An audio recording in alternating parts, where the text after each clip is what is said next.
Hello friends, जय माता दी। Welcome back my channel. कैसे हैं आप? आई होप आप बहुत अच्छे होंगे। फ्रेंड्स, आज की जो मेरी पढ़ाई है वो सुबह में तो बहुत जल्दी उठने के बाद भी फटाफट सारे काम ही निपटाने होते हैं, तो सुबह में मेरी पढ़ाई नहीं होती है। फिर जब बच्चे स्कूल चले जाते हैं तभी मेरी पढ़ाई स्टार्ट होती है।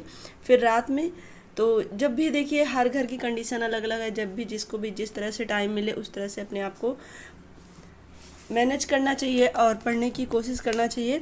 दोस्तों देखिए, जीवन में अपने आप को मजबूत बनाइए और दूसरे के भरोसे बैठे रहना आपको बर्बाद कर देगा। तो यहाँ पर ये स्टेटमेंट मैं इसीलिए कह रही हूँ क्योंकि दोस्तों देखिए, कभी कभी क्या होता है कि हम अपनी घर की रिस्पॉन्सिबिलिटी भी कभी कभी दूसरों के भरोसे रहने देते हैं, तो क्या होता है बाद में फिर हमें वही काम फिर से करना भी पड़ता है।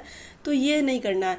और कभी कभी पढ़ाई में भी ऐसे हम अपना पढ़ाई कर रहे हैं तो किसी ने अगर हमसे कह दिया कि मैं नोट्स दे दूंगा या आप इतना पढ़ने के लिए रहने दीजिए, मैं आपको बता दूंगा, तो हम उनके भरोसे बैठे रह जाते हैं। और बाद में क्या होता है, एग्ज़ाम टाइम पे फिर वो हमसे ये कहते हैं कि मैं नहीं दे पाऊंगा, या मेरा कोई ना कोई बहाना बना देंगे कि मैंने इनको दे दिया उनको दे दिया। तो ये एक तरह से आपको चीट तो करना हुआ ही, लेकिन यह है कि आप खुद से भी सोचिए कि हम दूसरों के भरोसे क्यों बैठे, हम अपना काम खुद क्यों ना करें। क्योंकि दोस्तों देखिए, पढ़ाई में क्या होता है कि जो भी चीज़ें हम खुद से पढ़ते हैं वो चीज़ें हमें और अच्छे ढंग से पता होती हैं उसके बारे में। लेकिन अगर हम किसी के भरोसे बैठे रहे, नोट्स के भरोसे, तो नोट्स जब हम खुद का नोट्स बनाते हैं ना तो वो ज़्यादा बेहतर होता है अपेक्षा के दूसरों के। तो इन सब चीज़ों का हमें ध्यान रखते हुए जीवन में आगे बढ़ना है कि कभी भी किसी के भरोसे नहीं बैठना है, चाहे घर हो या बाहर हो, चाहे अपनी स्टडी से संबंधित हो या किसी भी घर की जिम्मेदारी या अपने ऊपर कोई भी जिम्मेदारी हो, उसको हम खुद से ही निभाएंगे। हमें किसी के एहसान नहीं चाहिए हमें किसी का, और ना ही हमें किसी के ऊपर निर्भर रहना है। तो फ्रेंड्स, यहाँ पर देखिए, अभी जितना भी मुझे टाइम मिलता है उसमें मैं खुद को इन्वॉल्व करके पढ़ाई में और पढ़ने की कोशिश करती हूँ। और बाकी दिन में कुछ ना कुछ तो काम लगा ही रहता है। बच्चे स्कूल से आ गए, फिर उनको खाना वगैरह खिलाना है।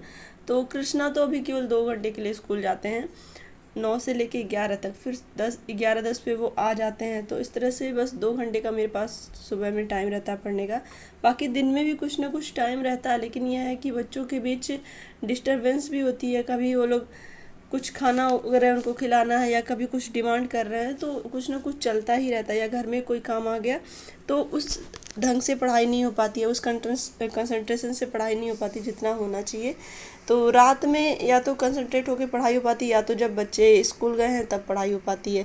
तो अभी तो मैं अपनी स्टडी कर रही हूँ। फिर दिन में दूध वगैरह आ जाता है, उसको लेना गर्म करना, ये सारे काम रहते हैं। फिर इस तरह से काम निकलता रहता है। तो फ्रेंड्स, आज की ये वीडियो बस बहुत छोटी सी है। वीडियो को लाइक करिएगा, अपने दोस्तों के साथ शेयर करिएगा, और अगर आप चैनल पे नए हैं तो प्लीज़ चैनल को सब्सक्राइब ज़रूर कर लीजिएगा। दोस्तों देखिए, जब हम कंफर्ट जोन में रहते तो हमें नींद आती है, तो हमेशा अपने आप को नींद से दूर रखना और पढ़ना है। Thanks for watching.